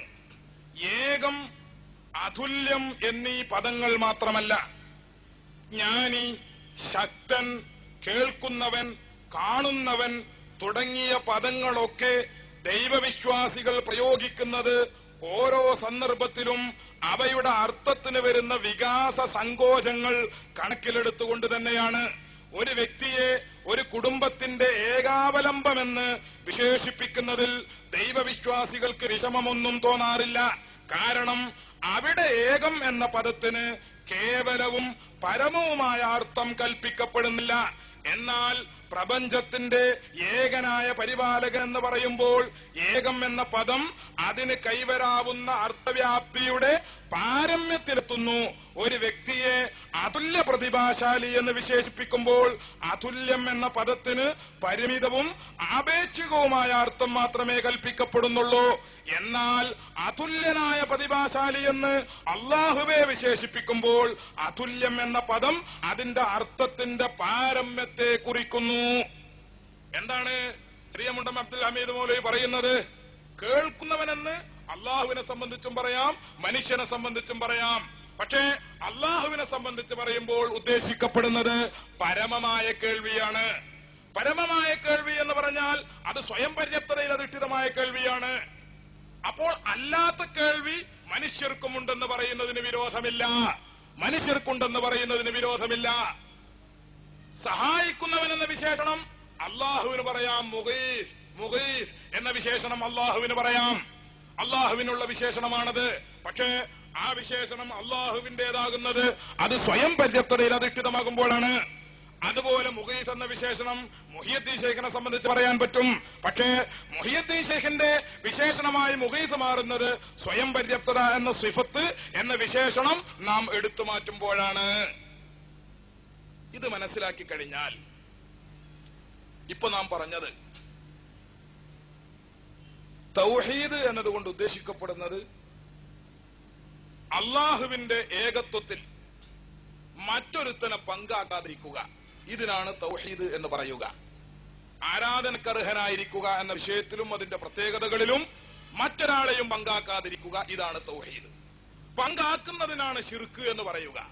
പങ്കാക്കുക എന്ന് പറഞ്ഞാൽ അതിന്റെ അർത്ഥം ബാഹ്യമായ എന്തെങ്കിലും ചേഷ്ടകൾ കാണിക്കുക എന്നല്ല. മുഹിയുദ്ദീൻ ശൈഖെ രക്ഷിക്കണമേ എന്ന് പറയുന്നതും ഗുരുവായൂരപ്പ രക്ഷിക്കണമേ എന്ന് പറയുന്നതും രണ്ടും ഒരുപോലെയല്ല. വളരെ വ്യക്തമായി നമ്മൾ മനസ്സിലാക്കണം. രണ്ടും വേർഡ് ഒരുപോലെയാണ്. മുഹിയുദ്ദീൻ ശൈഖെ രക്ഷിക്കണമേ എന്ന് പറയുന്നതും ഗുരുവായൂരപ്പ രക്ഷിക്കണമേ എന്ന് പറയുന്നതും രണ്ടും ബാഹ്യമായ രൂപത്തിൽ ഒന്ന് തന്നെയാണ്, ഒരുപോലെയാണ്. പക്ഷേ ഒന്ന് ശിർക്കാണ്, മറ്റേത് തൗഹീദാണ്. മുഹിയുദ്ദീൻ ശൈഖെ രക്ഷിക്കണമേ എന്ന് പറയുന്നത് തൗഹീദാണ്, ഗുരുവായൂരപ്പ രക്ഷിക്കണമേ എന്ന് പറയുന്നത് ശിർക്കാണ്. എന്തുകൊണ്ട് ഒന്നിർക്കും മറ്റേത് തൗഹീദുമായി? രണ്ടും വിളിച്ചു പറയുന്നവരുടെ മനസ്സിലുള്ള വിശ്വാസത്തെ അടിസ്ഥാനപ്പെടുത്തിയാണ് ഒന്ന് തൗഹീദാകുന്നത്, അടുത്തത് ശിർക്കാകുന്നത്.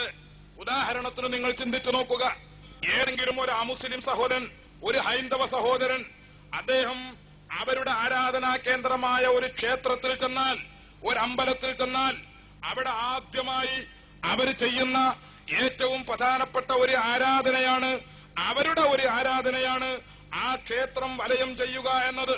ക്ഷേത്ര പ്രദക്ഷിണം, ക്ഷേത്രം ചുറ്റുക എന്നത് ഹൈന്ദവ സഹോദരങ്ങളുടെ ഒരു ആരാധനയാണ്. മുസ്ലിമീങ്ങളെ സംബന്ധിച്ചിടത്തോളം അത് ശിർക്കാണ്, ബഹുദൈവത്വമാണ്, കുറ്റമാണ് എന്ന കാര്യത്തിൽ തർക്കമില്ല. എന്നാൽ ഈ പുളിക്കൽ പ്രദേശത്ത് നിന്ന് പരിശുദ്ധ മക്കയിൽ ഹജ്ജിന് വേണ്ടി പോകുന്ന ഒരു മുസ്ലിം സഹോദരൻ, അദ്ദേഹത്തിന് പരിശുദ്ധ കഅബാലയത്തിൽ മസ്ജിദുൽ ഹറാമിൽ ചെന്നാൽ ആദ്യമായി ചെയ്യാനുള്ളത് കഅബാലയമാകുന്ന ബിൽഡിങ്ങിനെ ചുറ്റലാണ്, അതിനെ പ്രദക്ഷിണം ചെയ്യലാണ്. അമ്പലത്തില് ഹൈന്ദവ സഹോദരൻ പോയി ആ അമ്പലത്തെ വലയം ചെയ്യുന്നത് പോലെ, അമ്പലമാകുന്ന കെട്ടിടത്തെ ചുറ്റുന്നത് പോലെ മുസ്ലിം സഹോദരൻ പരിശുദ്ധ മക്കയിൽ ചെന്ന് കഅബാലയത്തിലെത്തി ആ കഅബാലയമാകുന്ന ബിൽഡിങ്ങിനെ ചുറ്റിക്കൊണ്ടിരിക്കുന്നു. ഒന്ന് തൗഹീദാണ്, ആദ്യത്തേത് ശിർക്കാണ്. അമ്പലം ചുറ്റുന്നത് ശിർക്കാണ്, കഅബാലയം ചുറ്റുന്നത് തൗഹീദാണ്. ഇവിടെ ഈ രണ്ട് ചുറ്റും തമ്മിൽ എന്താണ് മാറ്റമുള്ളത്? എന്താണ് മാറ്റമുള്ളത്? കഅബാലയം ചുറ്റുന്നവന്റെ മനസ്സിലുള്ള വിശ്വാസമല്ല അമ്പലം ചുറ്റുന്നവന്റെ മനസ്സിലുള്ളത്. മുഹിയുദ്ദീൻ ശൈഖിനെ വിളിക്കുന്നവന്റെ മനസ്സിലുള്ള വിശ്വാസമല്ല ഗുരുവായൂരപ്പനെ വിളിക്കുന്നവന്റെ മനസ്സിലുള്ളത്. കഅബാലയത്തിന്റെ അമ്പലത്തിന്റെ മൂലയിൽ പ്രതിഷ്ഠിക്കപ്പെട്ടിരിക്കുന്ന കല്ല്, അമ്പലത്തിന്റെ മൂലയിൽ പ്രതിഷ്ഠിക്കപ്പെട്ടിരിക്കുന്ന കല്ല്, ബിംബം, പ്രതിമ എന്നൊക്കെ വിളിക്കപ്പെടുന്ന അവരുടെ ആരാധ്യ വസ്തുക്കൾ, ഈ അമ്പലത്തിന്റെ മൂലയിൽ പതിട്ടിക്കപ്പെട്ട കല്ലിനെ ഹൈന്ദവ സഹോദരൻ വണങ്ങുന്നു, ഹൈന്ദവ സഹോദരൻ തോഴുന്നു, ഹൈന്ദവ സഹോദരൻ അതിന്റെ മുകളിൽ നെറ്റിത്തടം വെക്കുന്നു. ശിർക്കാണ് എന്ന കാര്യത്തിൽ തർക്കമില്ല, ബഹുദൈവത്വമാണ് എന്ന കാര്യത്തിൽ തർക്കമില്ല, അള്ള പൊറുക്കാത്ത പാപമാണ് എന്ന കാര്യത്തിൽ തർക്കമില്ല. എന്നാൽ പുളിക്കലിൽ നിന്ന് ഹജ്ജിന് പോയ ഒരു മുസ്ലിം സഹോദരൻ ഏറ്റവും കൂടുതൽ പ്രയാസപ്പെട്ടുകൊണ്ട് തിക്കും തിരക്കും നടത്തിക്കൊണ്ട് പരിശുദ്ധമായ കഅബാലയത്തിന്റെ മൂലയിൽ പതിട്ടിക്കപ്പെട്ട ഒരു കല്ലിനെ ചുംബിക്കുന്നുണ്ട്. 3 തവണ ആ കല്ലിനെ ചുംബിക്കണമെന്നും 3 തവണ അത് ആവർത്തിക്കണമെന്നുമാണ് ഇസ്ലാമിന്റെ കൽപ്പന. അപ്പോ ഒരു കല്ലിനെ ചുംബിക്കാൻ വേണ്ടി, ഒരു കല്ലിന്റെ മുകളിൽ നെറ്റിത്തടം വെക്കാൻ വേണ്ടി, കല്ലിനെ അഭിവാദ്യം ചെയ്യാൻ വേണ്ടി മുസ്ലിമീങ്ങൾ തിക്കും തിരക്കും കൂട്ടുന്നു. ഹജറുൽ അസ്വദാകുന്ന കല്ലിനെ ചുംബിക്കുന്നത് തൗഹീദാണ്, ബിംബത്തെ ചുംബിക്കുന്നത് ശിർക്കാണ്. ഹജറുൽ കഅബാലയമാകുന്ന ബിൽഡിങ്ങിനെ ചുറ്റുന്നത് തൗഹീദാണ്, അമ്പലമാകുന്ന ബിൽഡിങ്ങിനെ ചുറ്റുന്നത് ശിർക്കാണ്. ഗുരുവായൂരപ്പനെ വിളിക്കുന്നത് ശിർക്കാണ്, മുഹയ്യദ്ദീൻ ശൈഖിനെ വിളിക്കുന്നത് തൗഹീദാണ്. ഗുരുവായൂരപ്പനെ വിളിക്കുന്നത് ശിർക്കാണ്, ബദരീങ്ങളെ വിളിക്കുന്നത് തൗഹീദാണ്. ഗുരുവായൂരപ്പനെ വിളിക്കുന്നത് ശിർക്കാണ്, റിഫായി ശൈഖിനെ വിളിക്കുന്നത് തൗഹീദാണ്. ഗുരുവായൂരപ്പനെ വിളിക്കുന്നത് ശിർക്കാണ്, മമ്പറം തങ്ങളെ വിളിക്കുന്നത് തൗഹീദാണ്. എന്താണ് മാറ്റം? ഇതാണ് മാറ്റം. രണ്ടുപേരുടെയും മനസ്സിലുള്ള വിശ്വാസം കൊണ്ടാണ് ശിർക്കും തൗഹീദും വേർതിരിയുന്നത്. ബാഹ്യമായ പ്രവർത്തനങ്ങളിലൂടെയല്ല, ബാഹ്യമായ ചേഷ്ടകളിലൂടെയല്ല, ബാഹ്യമായ പ്രവർത്തനങ്ങളിലൂടെയല്ല ശിർക്കും തൗഹീദും വേർതിരിയുന്നത്. അങ്ങനെയാണെങ്കിൽ അമ്പലത്തിൽ പോയി ഒരു പ്രതിമയെ ചുംബിക്കുന്ന ഒരു ഹൈന്ദവ സഹോദരന്റെ ഫോട്ടോ എടുക്കുക, കഅബാലയത്തിൽ പോയി ഹജറുൽ അസ്വദിനെ ചുംബിക്കുന്ന ഒരു മുസ്ലിം സഹോദരന്റെ ഫോട്ടോയും എടുക്കുക. എന്നിട്ട് രണ്ടും നോക്കിയാൽ രണ്ടും രൂപത്തിൽ ഒന്നാ, രണ്ടും കല്ലാണ്, രണ്ടിനെയും ചുംബിക്കുകയാണ്, രണ്ടിന്റെയും രൂപവും ഭാവവും ഒന്നാണ്. പക്ഷേ ഹജറുൽ അസ്വദിനെ ചുംബിക്കുന്നത് ശിർക്കാണ് എന്ന് മുജാഹിദിന് വാദമുണ്ടോ? ജമാഅത്തെ ഇസ്ലാമിക്ക് വാദമുണ്ടോ? ഇല്ല. മുജാഹിദും ജമാഅത്തും ഒക്കെ പറയുന്നത് അത് തൗഹീദാണ് എന്നാണ്, ഇത് ശിർക്കാണ് എന്നും. രണ്ടും രൂപത്തിൽ ഒരുപോലെയാണ്, രണ്ടും രൂപത്തിൽ ഒരുപോലെയാണ്. രണ്ടും രൂപത്തിൽ ഒരുപോലെയായിട്ടും ഒന്ന് തൗഹീദും മറ്റേത് ശിർക്കുമാകാൻ എന്താണ് കാരണം? അതേ കാരണമാണ് മുഹയ്യദ്ദീൻ ശൈഖെ രക്ഷിക്കണമേ എന്ന് പറയുന്നതും ഗുരുവായൂരപ്പ രക്ഷിക്കണമേ എന്ന് പറയുന്നതും തമ്മിൽ നോക്കുമ്പോ ഒന്ന് തൗഹീദും ഒന്ന് ശിർക്കുമാകാനുള്ള കാരണം. വേർഡ് രണ്ടും ഒന്നായതുകൊണ്ട് ശിർക്കാകില്ല.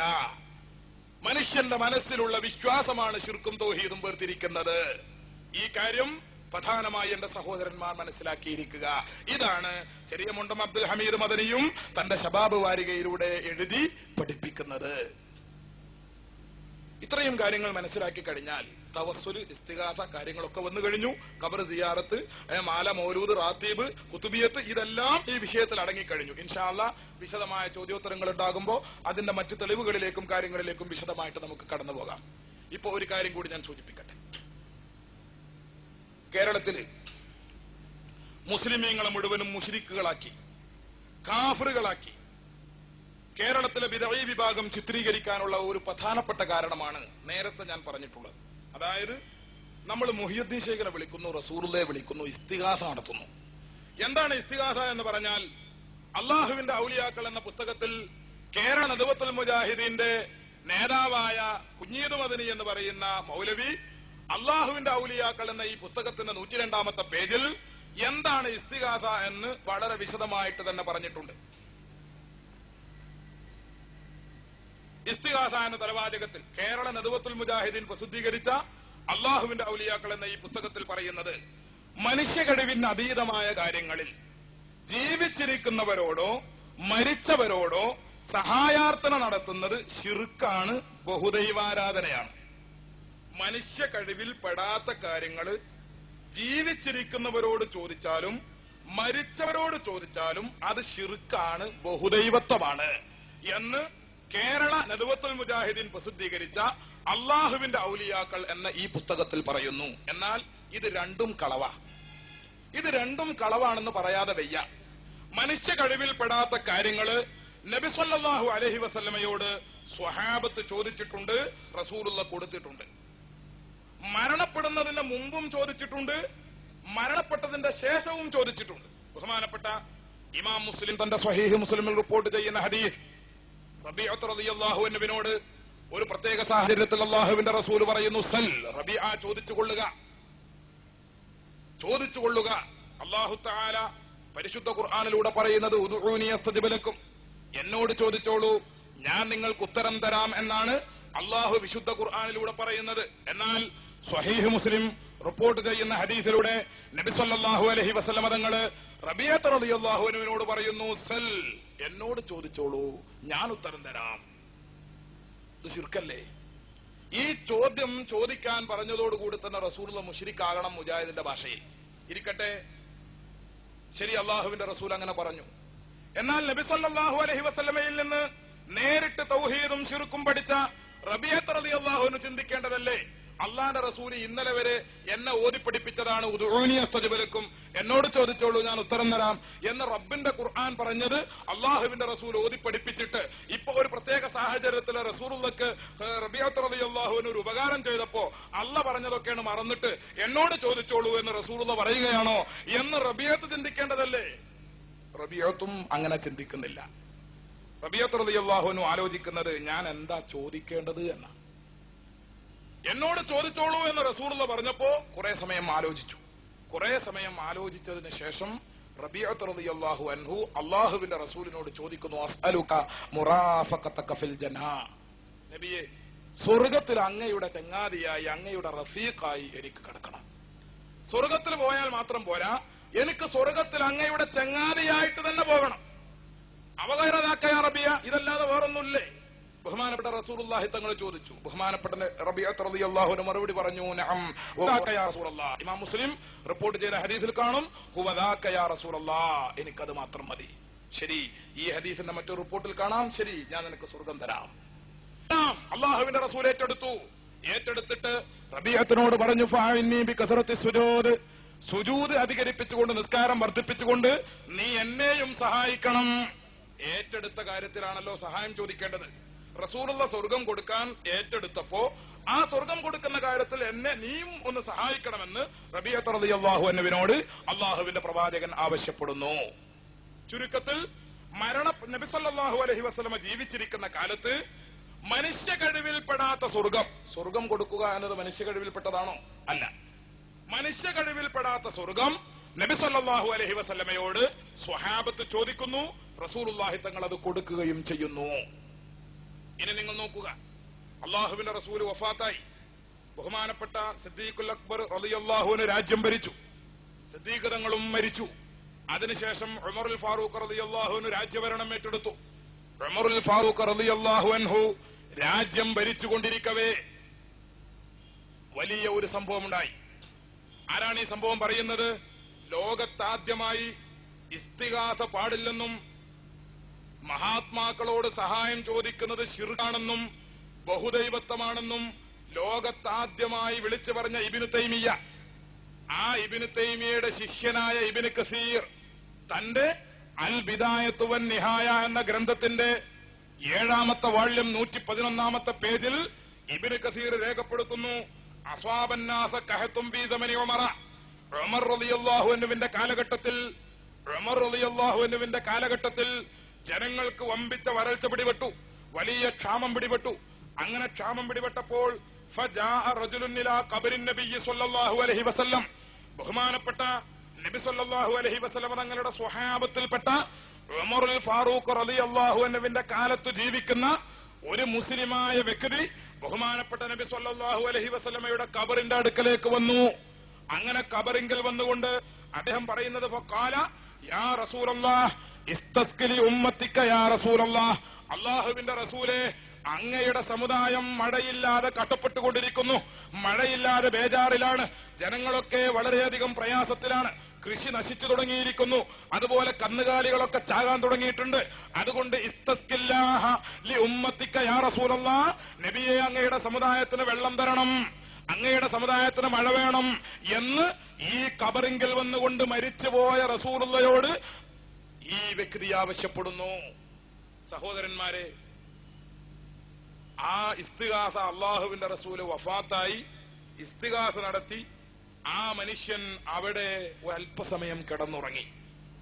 ഉറങ്ങിയപ്പോ നബി സല്ലല്ലാഹു അലൈഹി വസല്ലമ സ്വപ്നത്തിലൂടെ ചില നിർദ്ദേശങ്ങൾ കൊടുത്തു. എന്തായിരുന്നു നിർദ്ദേശം? നിങ്ങൾ ഉമർ റളിയല്ലാഹു അൻഹുവിനെ സമീപിക്കണം, എന്നിട്ട് മഴ ലഭിക്കുമെന്ന സന്തോഷ വിവരം ഉമറിനോട് പറയണം. എന്റെ സലാം പറയണം, അസ്സലാമു അലൈക്കും എന്ന് സലാം പറയണം. ഭരണത്തിൽ ചില പരിഷ്കരണങ്ങളൊക്കെ വരുത്താൻ വേണ്ടി ഉമറിനോട് പറയണം. എന്നിങ്ങനെയുള്ള നിർദ്ദേശങ്ങളൊക്കെ ഖബറിൽ നിന്ന് സ്വപ്നം വഴി ബഹുമാനപ്പെട്ട നബി സല്ലല്ലാഹു അലൈഹി വസല്ലം ഈ വ്യക്തിക്ക് കൊടുക്കുകയും അങ്ങനെ അദ്ദേഹം ഉറക്കിൽ നിന്ന് ഉണർന്ന് ബഹുമാനപ്പെട്ട ഉമറുൽ ഫാറൂഖ് റളിയല്ലാഹു അൻഹുവിനെ സമീപിക്കുന്നു. ഉമർ തങ്ങളെ സമീപിച്ചുകൊണ്ട് പറയുന്നു, നമ്മൾ മഴയില്ലാതെ കഷ്ടപ്പെട്ടുകൊണ്ടിരിക്കുകയല്ലേ, മഴയില്ലാതെ വിഷമിച്ചുകൊണ്ടിരിക്കുകയല്ലേ, അതുകൊണ്ട് ഞാൻ റസൂലുള്ളാഹിയുടെ ഖബറിങ്കൽ ചെന്നിട്ട് അള്ളാന്റെ റസൂലിനോട് മഴ ചോദിച്ചിട്ടുണ്ട് എന്ന വിവരം ഇദ്ദേഹം ഉമറുൽ ഫാറൂഖ് റളിയല്ലാഹു അൻഹുവിന്റെ അടുക്കൽ ചെന്നിട്ട് പറയുമ്പോ ബഹുമാനപ്പെട്ട ഉമർ തങ്ങൾ പറയുന്നത് എന്താ, മോനെ, മരിച്ചുപോയ മുഹമ്മദ് നബിയോട് ചോദിക്കൽ ശിർക്കല്ലേ, ജീവിച്ചിരിക്കുന്ന അള്ളഹാനോട് ചോദിച്ചാൽ പോരെ മഴ കിട്ടുക എന്ന് പറയുന്നത്, തരിക എന്ന് പറയുന്നത് മനുഷ്യകഴിവിൽപ്പെട്ടതാണോ? മനുഷ്യകഴിവിൽപ്പെടാത്തത് അല്ലല്ലാത്തവരോട് ചോദിച്ചാൽ അത് ശിർക്കാകുമെന്ന് മുജാഹിദിന്റെ നേതാവ് കുഞ്ഞീദ് മദനി പറഞ്ഞത് കേട്ടിട്ടില്ലേ, അറിഞ്ഞിട്ടില്ലേ? പിന്നെ എന്തിനാ വീണ്ടും റസൂലുള്ളാഹിന്റെ ഖബറിങ്കൽ തന്നെ പോയത് എന്ന് ബഹുമാനപ്പെട്ട ഉമറുൽ ഫാറൂഖ് റളിയല്ലാഹു അൻഹു ചോദിക്കുന്നില്ല. ഉമറുൽ ഫാറൂഖ് റളിയല്ലാഹു അൻഹു ഖബറിൽ നിന്ന് റസൂല് കൊടുത്തയച്ച സലാം മടക്കിയിട്ട് ഭരണത്തിൽ പരിഷ്കരണങ്ങൾ വരുത്തി, മാറ്റങ്ങൾ വരുത്തി, അള്ളാഹുവിന്റെ റസൂൽ നിർദ്ദേശിച്ചതുപോലെ പ്രവർത്തിച്ചു. അങ്ങനെ മദീനയിലുള്ള മുസ്ലിമീങ്ങൾക്ക് മഴ ലഭിച്ചു. ആരാ പറയുന്നത്? ഇബ്നു കസീർ അൽ ബിദായത്തു വന്നിഹായ എന്ന ഈ ഗ്രന്ഥത്തിന്റെ 7ാമത്തെ വാള്യം 111ാമത്തെ പേജിൽ ഇബ്നു കസീർ ഇത് വിവരിച്ചതിന് ശേഷം അദ്ദേഹം പറയുന്നു, വഹാദാ ഇസ്നാദുൻ സ്വഹീഹുൻ, ഈ സംഭവം സ്വഹീഹായ പരമ്പരയോടുകൂടെ റിപ്പോർട്ട് ചെയ്യപ്പെട്ട സംഭവമാണ്, ഈ പരമ്പര സ്വഹീഹാണ് എന്ന് ഇബ്നു തൈമിയയുടെ ശിഷ്യനായ ഇബ്നു കസീർ തന്റെ അൽ ബിദായത്ത് വന്നിഹായ എന്ന ഗ്രന്ഥത്തിൽ രേഖപ്പെടുത്തുന്നു. അപ്പോ മരണപ്പെടുന്നതിന്റെ മുമ്പും മരണപ്പെട്ടതിന്റെ ശേഷവും മനുഷ്യകഴിവിൽപ്പെടാത്ത കാര്യങ്ങൾ സ്വഹാബത്ത് റസൂലുള്ളാഹിയോട് ചോദിച്ചിട്ടുണ്ട്. അങ്ങനെ ചോദിച്ചവരൊക്കെ മുശ്രിക്കായി പോകും എന്നാണ് കുഞ്ഞീദ് മദനി എഴുതി കേരള നദ്വത്തുൽ മുജാഹിദീൻ പ്രസിദ്ധീകരിച്ച അള്ളാഹുവിന്റെ ഔലിയാക്കൾ എന്ന ഈ പുസ്തകത്തിന്റെ 102ാമത്തെ പേജിൽ പറയുന്നത്. അപ്പോ മുജാഹിദിന്റെ ഭാഷയിൽ റസൂല് മുശ്രിക്കായി, റബീഅത്ത് മുശ്രിക്കായി, ഉമറുൽ ഫാറൂഖ് മുശ്രിക്കായി, സ്വഹാബത്ത് മൊത്തവും മുശ്രിക്കായി. ഇങ്ങനെ വൃത്തികെട്ട സംസ്കാരശൂന്യമായ വാദമാണ് ഇസ്തിഗാസയുടെ പേരിൽ കേരളത്തിലെ മുജാഹിദുകൾ വെച്ച് പുലർത്തിക്കൊണ്ടിരിക്കുന്നത്, പ്രചരിപ്പിച്ചുകൊണ്ടിരിക്കുന്നത്. ഇതിന് ഖുർആനിന്റെയും സുന്നത്തിന്റെയും ഒക്കെ മുജാഹിദുകൾ പറയുമ്പോഴാണ് നമുക്ക് ഓക്കാനം വരുന്നത്. സ്വന്തം വാദമായി ഇത് പറഞ്ഞിരുന്നെങ്കിൽ നമുക്കത് അവഗണിക്കാമായിരുന്നു. പക്ഷേ വൃത്തികേടുകൾ പറയുകയും ആ വൃത്തികേടുകൾക്ക് ഖുർആനിന്റെയും സുന്നത്തിന്റെയും പിന്തുണയുണ്ടെന്ന് അവകാശപ്പെടുകയും ചെയ്യുമ്പോൾ ഓക്കാനിക്കാതിരിക്കാൻ വയ്യ. ഇപ്പോൾ പറഞ്ഞതിന്റെ രത്നച്ചുരുക്കം, പരിശുദ്ധ ഇസ്ലാം ലോകത്തേക്ക് അവതരിപ്പിക്കപ്പെടണമെങ്കിൽ, ഇസ്ലാമിന്റെ ഖുർആൻ ലോകത്ത് അവതരിപ്പിക്കപ്പെടണമെങ്കിൽ ജിബ്രീൽ അലൈഹിസ്സലാമാണ് അത് കൊണ്ടുവരുന്നത്. ആ ജിബ്രീലിനെ കാണാനും കേൾക്കാനുമുള്ള കാഴ്ചയും കേൾവിയും നബി സല്ലല്ലാഹു അലൈഹി വസല്ലമക്കുണ്ടായിരിക്കണം. എന്നാൽ ഇത് രണ്ടും റസൂലുള്ളാഹിക്ക് ഇല്ലായിരുന്നു എന്നാണ് കേരളത്തിലെ മുജാഹിദുകളും കേരളത്തിലെ ജമാഅത്തെ ഇസ്ലാമിയും പറഞ്ഞുകൊണ്ടിരിക്കുന്നത്. ഇതിന്റെ അർത്ഥം ഇസ്ലാമാകുന്ന മതം, ഖുർആനാകുന്ന ഗ്രന്ഥം, ലാ ഇലാഹ ഇല്ലല്ലാഹ് തൗഹീദ് ലോകത്തിന്ന് വരെ വന്നിട്ടില്ല എന്നാണ്.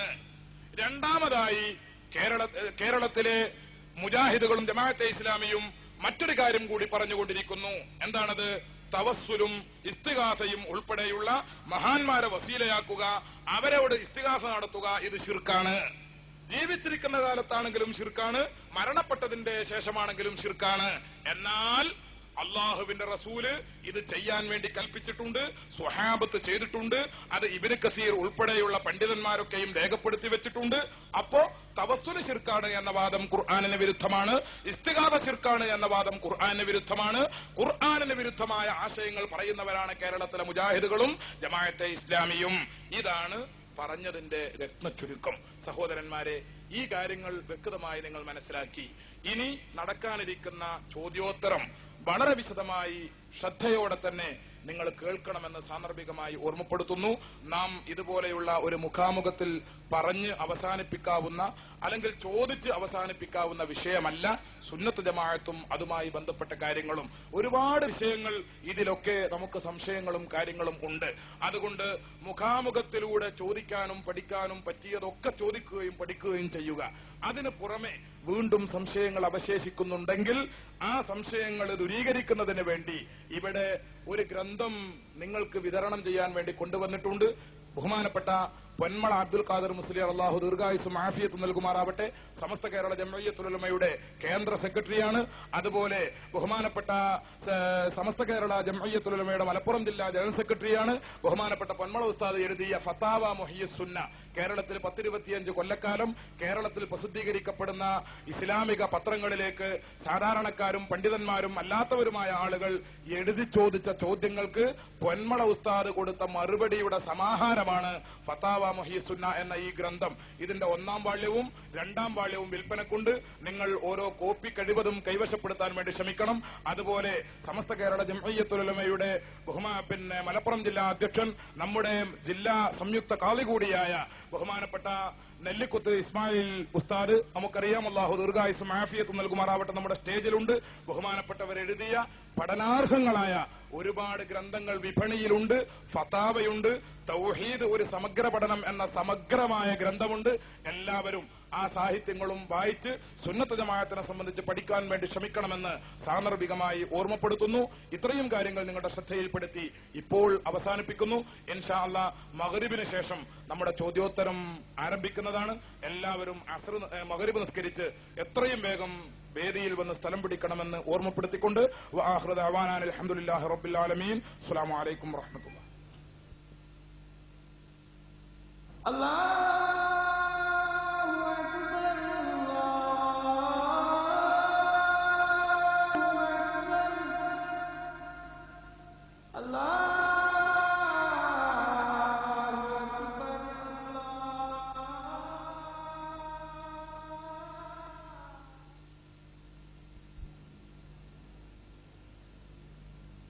സഹോദരന്മാരെ, മുഖാമുഖം ആരംഭിക്കുകയാണ്.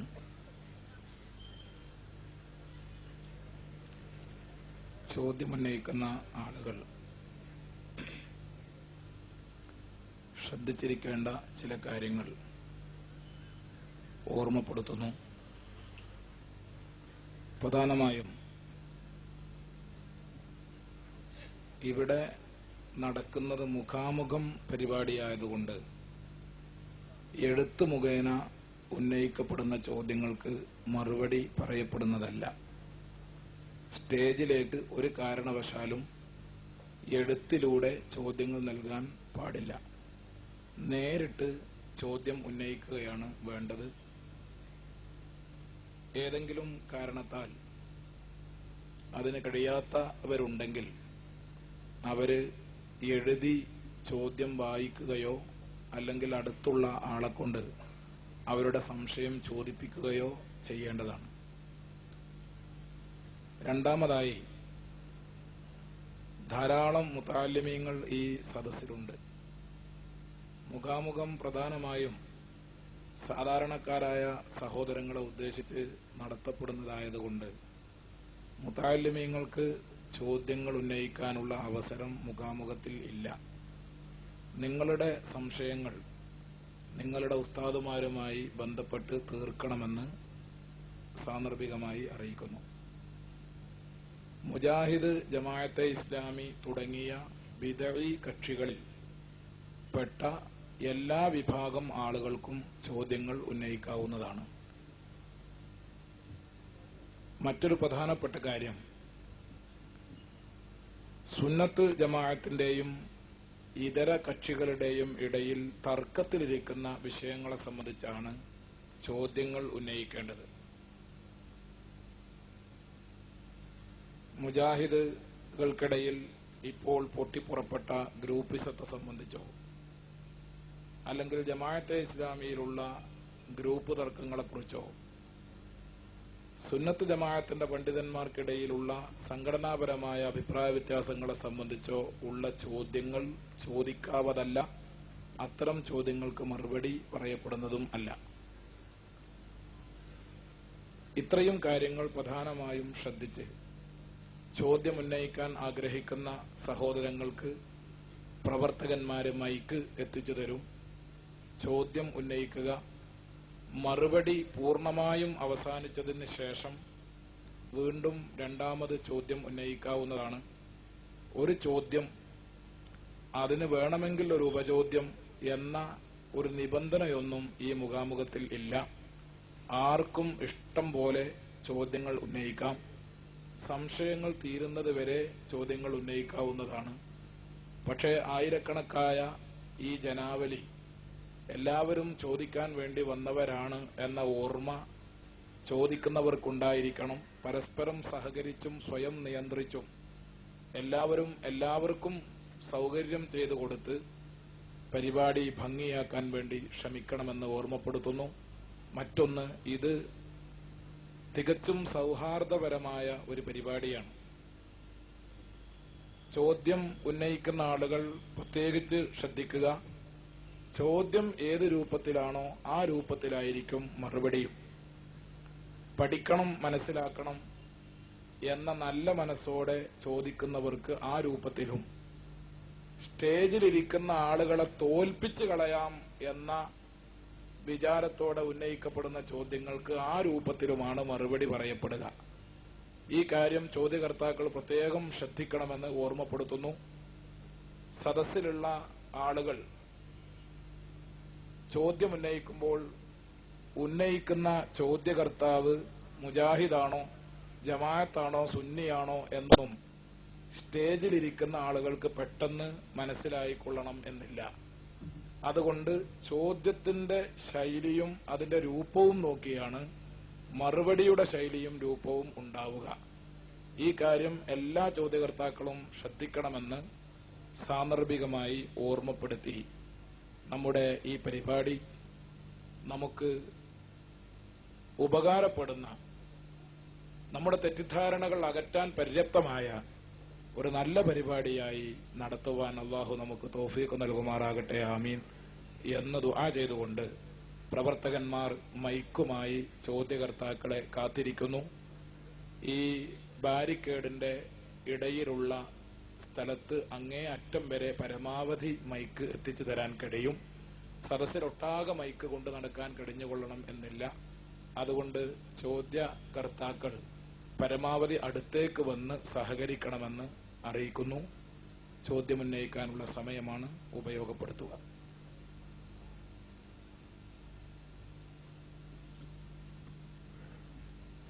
മക്ക മുശ്രിക്കുകളുടെ ഒരു തൽബിയത്തായിട്ട് ഹദീസ് ഗ്രന്ഥങ്ങളിൽ നമുക്ക് കാണാൻ സാധിക്കും. ലബൈക് അല്ലാഹുമ്മ ലബൈക് ലബൈക് ലാ ശരീക ലക് ഇല്ലാ ശരീകൻ ഹുവ ലക് തംലികുഹു വമാ മലക്.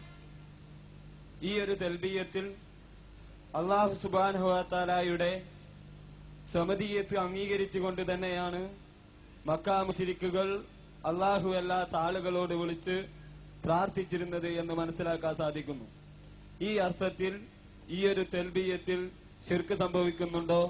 അല്ലാഹുവിന്റെ സമദിയത്തിനെ അംഗീകരിക്കാതിരിക്കുന്നുണ്ടോ?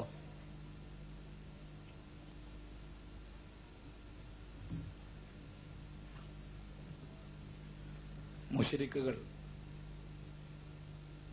അവരുടെ തവാഫ് വേളയിൽ ചൊല്ലിപ്പറഞ്ഞിരുന്ന ഒരു വാചകം, ലബ്ബൈക് അല്ലാഹുമ്മ ലബ്ബൈക് ലബ്ബൈക ലാ ശരീക ലക ലബ്ബൈക് ഇല്ലാ ശരീകൻ ഹുവ ലക തംലികുഹു വമാ മലക. വിഷയാവതരണത്തിൽ സൂചിപ്പിച്ച ഒരു വിഷയത്തെ അടിസ്ഥാനമാക്കിയാണ് ഈ ചോദ്യം. സ്വമതീയത്തിൽ അധിഷ്ഠിതമായ സഹായാർത്ഥന, ഇതാണ് ഇബാദത്താവുക. ഇബാദത്താകുമ്പോൾ മാത്രമേ അത് അല്ലാഹുവല്ലാത്തവർക്ക് ശിർക്ക് എന്ന് പറയാൻ നിവൃത്തിയുള്ളൂ എന്ന് വിശദീകരിച്ചുകൊണ്ട് തൗഹീദിന്റെ ഭാഗമായി വിഷയാവതരണത്തിൽ പറഞ്ഞിരുന്നു. ഇതേക്കുറിച്ച് ചോദ്യം. മക്കയിലെ മുശ്രിക്കുകൾ സ്വമതീയത്തിൽ അധിഷ്ഠിതമല്ലാത്ത രൂപത്തിൽ ആയിരുന്നല്ലോ അള്ളാഹുവിനെ പങ്കുകാരെ നിശ്ചയിച്ചിരുന്നത്, അല്ലെങ്കിൽ അള്ളാഹുവിനെ വിശ്വസിച്ചിരുന്നത്, തൽബിയത്ത് ചൊല്ലിയിരുന്നത്. അല്ല എന്നാണ് മറുപടി.